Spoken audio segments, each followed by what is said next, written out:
At bili din naman tayo ng prutas guys. Ayan, good for the health ang fruits. Kahit paminsan-minsan lang guys pag nakakaluwag-luwag tayo guys. Ayan. At syempre hindi rin tayo makakabili ng mga ganito guys. Lahat ng mga kailangan ng aking father.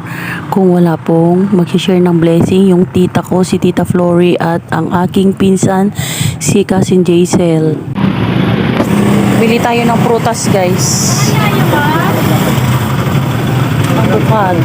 Avocado mo na datan. Gid ba batidang mama do jay.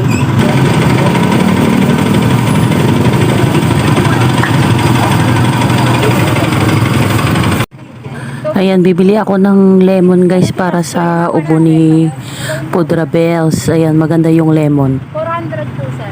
Tatlo lang. Yes po.